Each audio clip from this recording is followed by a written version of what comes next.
Hello, my name is Nina Ive from Snapper Services.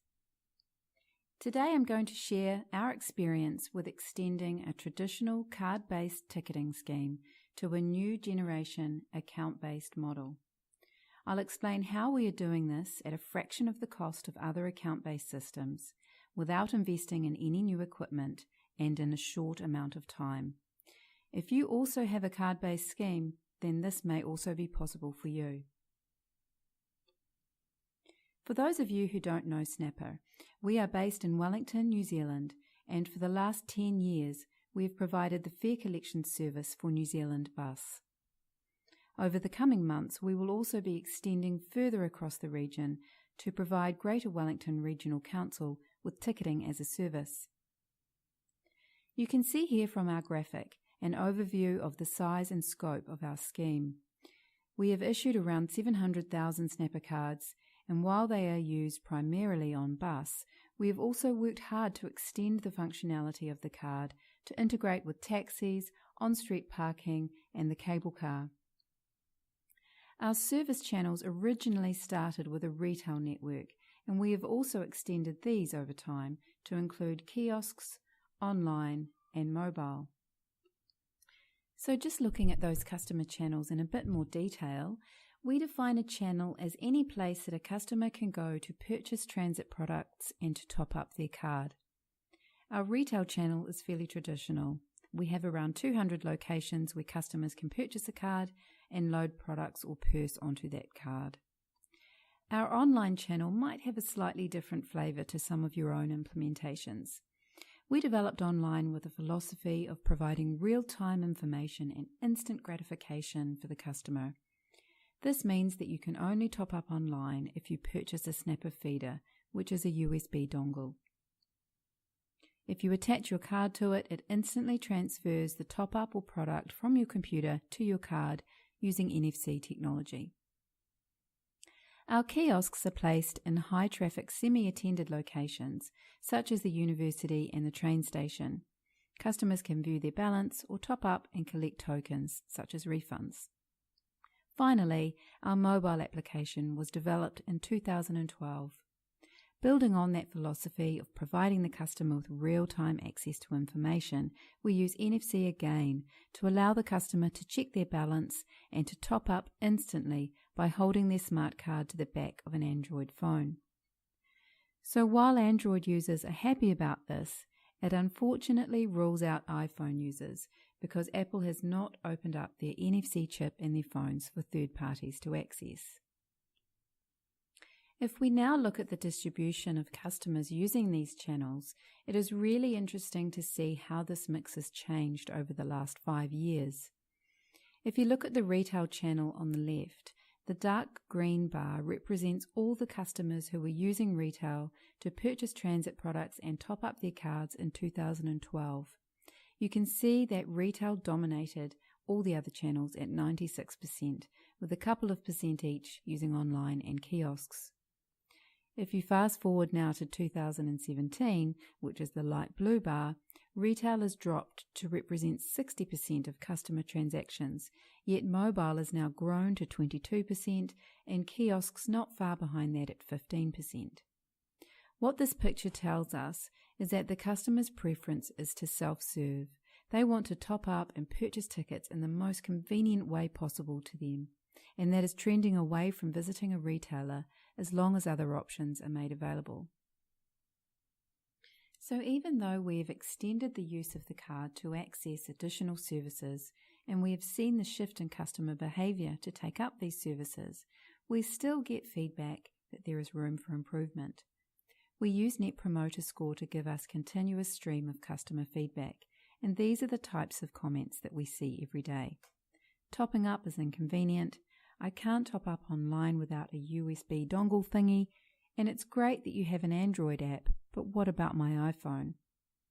When we talk with other transport authorities, we hear of similar customer feedback, that customers don't want to have to go out of their way to find a retailer to top up their card, or that they don't like waiting for 24 hours or even half an hour to collect a top-up that has been initiated online.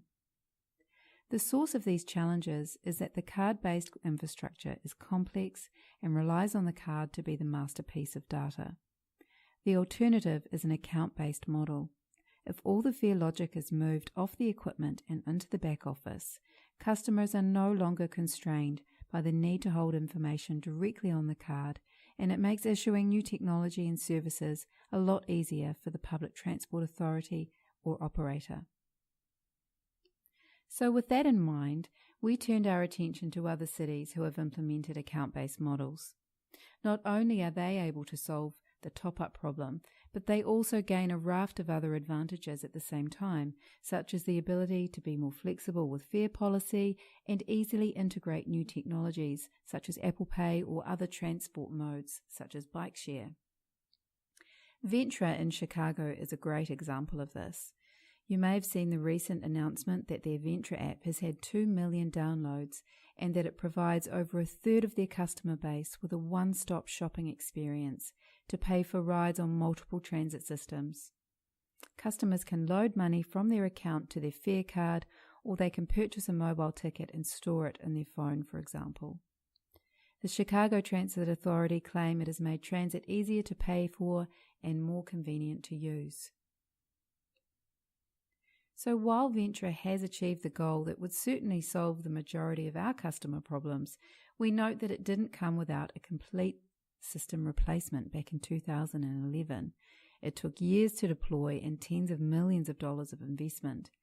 In fact, we talked to 8 cities who have implemented account-based systems, and all of them have either implemented account-based when their existing system was end of life, or they have made significant investment to upgrade their equipment.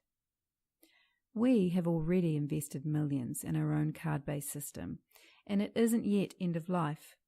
We don't want to wait for that. Instead, we want our customers to experience the benefits of an account-based model without replacing equipment or taking years to migrate from one system to another.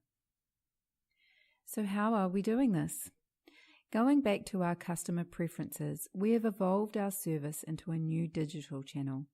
It is designed for iOS, Android, and web.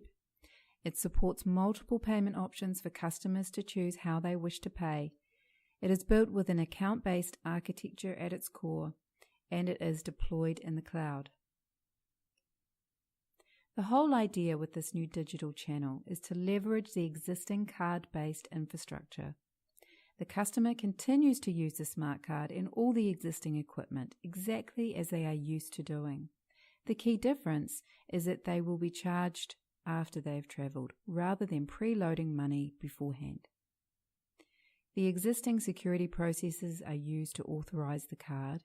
Transactions are securely passed through the account-based channel, and we calculate best fare. Best fare is calculated on whatever fare policy rules are in place, as well as whether the customer has a concession applied to their account or if they have purchased a product such as a 30-day pass. Then we bill the customer retrospectively to the payment source they have nominated, and we settle to the Public Transport Authority each day. For the customer, the experience is designed to be 100% digital. For the first time, we will have a digital platform to serve all smartphone users, both Android and iOS. Customers download the appropriate app. All interaction can be done within that app, from setting up an account to loading the payment source and requesting help. The objective is to continue to shift customers away from more costly channels such as retail to more self-serve options to not only improve customer convenience, but to also drive down the cost per transaction. So the first step to put all this into action is a trial. And we've literally just started in September with an internal trial at Snapper. The experience is broken into 3 phases, which I'll take you through now, and I'll use screens from the app so that you can see how customers will experience the service. The first stage is to become a customer. You can sign in with your existing Snapper account and register for a token to be applied to the card. Or you can sign up as a new customer and have a new card sent to you. Then the customer can select their preferred payment source, credit card or direct debit. We ask for a mobile number that we validate with a text code, and then they're good to go. The second phase is using the service. The key benefit to the customer is removing the inconvenience of topping up. They use their smart card to tag on and off as they always have. The difference is that they are paying after they have travelled rather than prepaying before. Customers have full control using the app to change their payment preference, and we recognise that there is a significant portion of people who prefer to ring-fence their transport costs and put them aside on the smart card so that whatever happens, that money is safe. So we are also working on a prepay option in the future as well. Introducing a digital service is more than just topping up the account. It's also about wrapping around all the other support services that are involved with a person's journey. For example, we will try to help customers avoid penalties when they have forgotten to tag off. Automation is used to identify these occurrences, and a push notification is sent to prompt the customer to resolve the issue themselves. You can see in this app screen we predict where it was that the tap was missed based on previous journeys. If this is correct, all the customer has to do is tap to confirm. If not, they can slide the map to find the correct location. We will give the customer until the end of the day to confirm the tag-off location and avoid the penalty. Another really good example of driving that customer self-service approach is that we will give the customer the ability to block and unblock their own card if it is lost or stolen. On average in Wellington, there are 700 cards a month that are blocked. The average call time to do this from our call centre is around 4 minutes per card. So over an annual basis, this is saving over 500 hours that can be used in other ways. While it's great for us, it is also much more convenient for the customer. They don't have to find the number for the call centre, listen to the music while they are on hold, and then explain their problem. The lesson here is what's good for the customer is also good for you. The last phase is billing. This is where all the transactions are aggregated and billed once per day. The customer can view each transaction on the app, and if there is some query or dispute to be resolved, they can also do this directly through the app. A key feature here is that we want to offer customers choice so that they can avoid credit card fees if they choose. This is why we offer a direct debit option from their account, and we are also looking to include a variety of other options that will give the customers payment flexibility. So while those previous screens should hopefully have given you a good overview of the customer experience, we also have a support console that gives us and any customer service agents the ability to view individual accounts and tokens that are associated with those accounts. The view on the console is aligned with the app so that we can provide the most up-to-date help for customers that do need assistance. So to summarize, taking our card-based system to the next level, we have developed a new digital channel that acts as a unified platform for all customers to access, online or by smartphone. It has an account-based architecture at its core so that it has the flexibility for fair policy and open interfaces to support a wide range of tokens and technologies. There is no software or equipment upgrades required because it leverages the existing card-based infrastructure, using the card as a token. But this doesn't stop us from upgrading our equipment anytime we want to. This model will support new devices.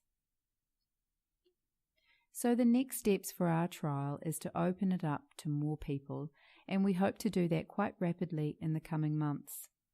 We also want to verify that through this new digital service, we are satisfying those initial customer challenges that we couldn't completely solve with our card-based system, that the pain of topping up has been removed. We have also built this channel on the hypothesis that it will drive down the cost of reload.